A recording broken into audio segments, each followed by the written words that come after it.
हरियाणा लोक सेवा आयोग द्वारा की गई भर्तियों में गड़बड़ी पाई गई है। सरकार की तरफ से भर्तियों की समीक्षा की जा रही है। समीक्षा के दौरान जहां भी गड़बड़ी मिलेगी वहां कार्रवाई की जाएगी। भर्तियों में हुई सभी गड़बड़ियों को सरकार उजागर करेगी। ये बात केंद्रीय मंत्री कृष्ण पाल गुर्जर ने कही। उन्होंने माना कि एचपीएससी की भर्तियों में गड़बड़ी हुई है। सीएम मनोहर लाल की सरकार ने उन गड़बड़ियों को उजागर कर कई लोगों के खिलाफ कानूनी कार्रवाई की है। पुलिस कार्रवाई जारी है और जो भी उसमें शामिल पाया गया किसी भी व्यक्ति को सरकार छोड़ेगी नहीं। पूर्व की सरकारों की तरह सीएम मनोहर लाल की सरकार किसी भी आरोपी को बचाने का काम नहीं करेगी। जिन जिन भर्तियों में गड़बड़ी के संकेत मिल रहे हैं उन सभी नौकरियों की समीक्षा की जा रही है।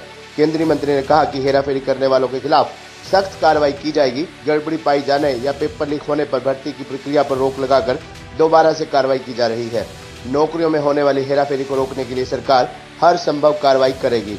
देखिए, हमने पहले दिन से कहा है, मोदी और मनोहर जी की सरकार में कोई भी अनियमितता करने वाला बचेगा नहीं, चाहे वो कितना भी बड़ा अधिकारी हो, कितना भी बड़ा नेता हो, कितना भी बड़ा सिफारशी हो।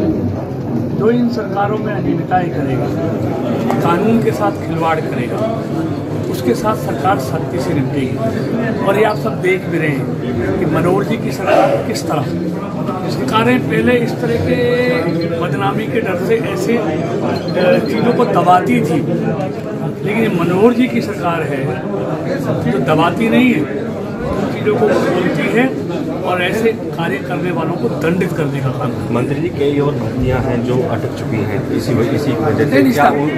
देखिए, मनोहर जी की पहली सरकार है जिसने योग्यता के आधार पर नौकरियां देने का, और जो लोग इस योग्यता के पैमाने पर नौकरी देने वाले काम में रुकावट उनके बाधा डालते हैं या कोई हेरा फेरी करते हैं, उनके साथ सरकार सख्ती से निपटी है और सख्ती से निपटेगी। तो जिन भर्तियों का रिजल्ट अटका हुआ है, कई सारी भर्तियों विजिलेंस की जांच के चलते प्रभावित हो सकती हैं, उनको लेकर सरकार का क्या स्टैंड है? क्योंकि बहुत सारे सरकार का पहले दिन से स्टैंड है, हमने योग्यता के आधार पर बच्चों को नौकरी देनी है। आज भी उस सरकार उस स्टैंड पर कायम है और उसमें जिस तरह की गड़बड़ियां मिल रही हैं उन सबको देखते हुए फिर से उसकी समीक्षा हो रही है और उन गड़बड़ियों को ठीक करके निश्चित तौर पर भर्तियां होंगी। प्रकाश जैसा पवित्र फैसला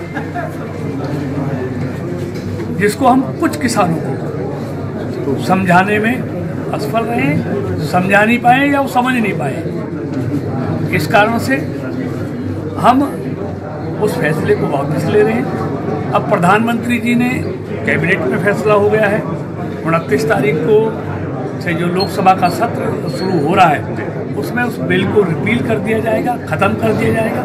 और किसानों की यही मांग थी कि 3 कृषि बिलों को वापस लिया जाए। अमेंडमेंट उनको स्वीकार नहीं था, उनकी बात मान ली है। अब किसानों से हम निवेदन करना चाहते हैं, अब आराम से अपने घर जाएं और आराम करें और खेती के काम। देखिए, अब नई नई चीज़ें वो लेके आएंगे, उनके पीछे उनका क्या मोटिव है मैं कुछ नहीं कहना चाहता, लेकिन जो उनकी मांग थी 3 कृषि बिलों को वापस लेने की, वो मांग उनकी प्रधानमंत्री जी ने, सरकार ने मान ली है। तो सब किसानों को